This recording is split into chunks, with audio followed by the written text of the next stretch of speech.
India's love of crypto shows no sign of stopping despite continuing uncertainty over government regulation. Private taxpayers are subject to the capital gains tax regime. Korea says it will not tax NFTs. These stories and more here on Crypto.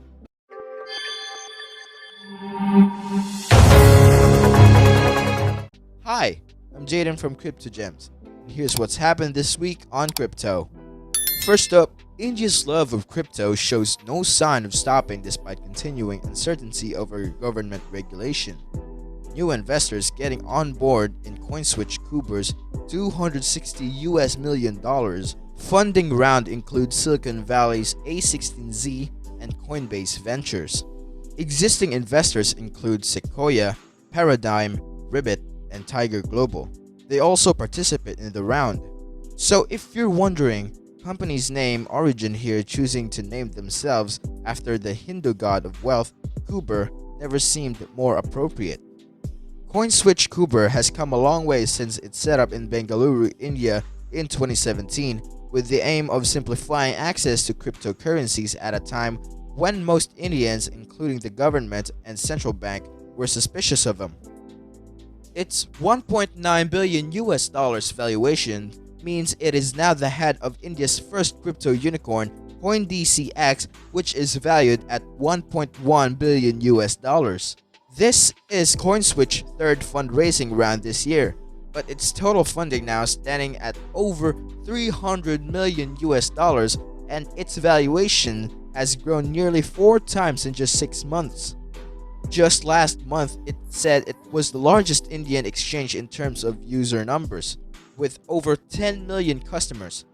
That's a massive leap from 1 million it had in November 2020.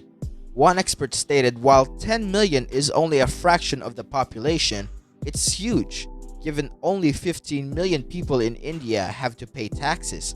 Rahul Gaitonde stated, open quote, "People who invest in crypto and the people who pay tax because of gains from stocks and mutual fund investments are roughly the same size. That's a huge deal for crypto to have achieved in just a few years, and it would only grow from here," end quote. The newly crowned unicorn says it plans to use the funds to increase its user base to 50 million, launch new services like lending and staking, and offer a product geared towards institutional clients. Meanwhile, Australian crypto investors have been reminded that taxman cometh even for you. In response to questions to an Australian Senate inquiry on fintech, the country's tax office said that crypto transactions are to be treated in the same way as share trading when it comes to taxation. But authorities are concerned that many would-be crypto taxpayers are actually not aware of that. The ATO says it's now seeking to educate investors it believes are misreporting due to a lack of understanding rather than deliberate non-compliance. They're going to give you the benefit of the doubt for now. Under the ATO's guidance, private taxpayers are subject to the capital gains tax regime anytime they sell, swap, or exchange cryptocurrency with a net capital gain or loss to be reported on their income tax return. This letter's advice forms part of a campaign by the ATO to better educate people and their crypto tax obligations, and it follows reminder letters sent to 400,000 Australians at the end of the tax year in 2020. However, given the level of interest in the market, many more investors are likely to have jumped into the crypto scene since. Indeed, one newcomer investor told us he was completely unaware of these obligations before we asked them to speak on them. But Kraken Digital Asset Exchange stated they do their best to make their clients aware of the obligations and believe other exchanges behave similarly.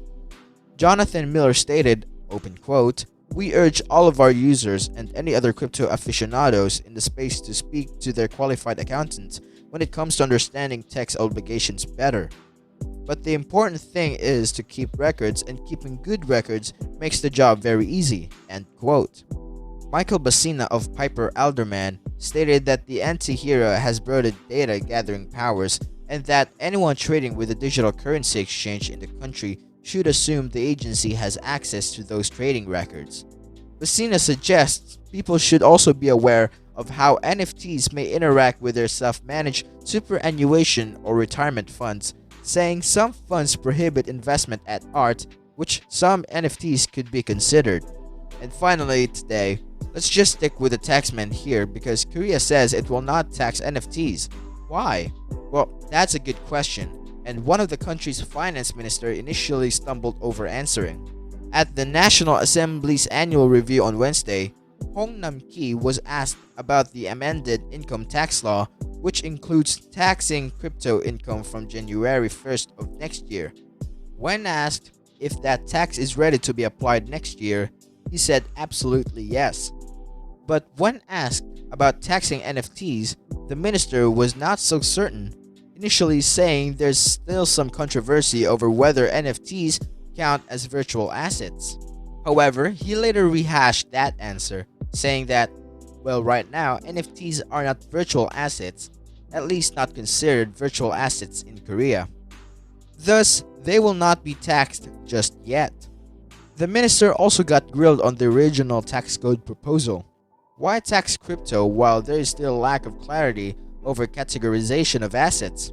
Well, the minister insisted that the basic infrastructure for taxing crypto is ready as the latest crypto regulations have allowed the authorities to specify transactions.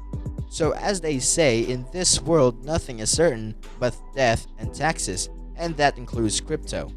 If you've enjoyed this video, leave us a thumbs up, subscribe to the channel, and click that notification bell, or you can visit our website in cryptogemsofficial.com.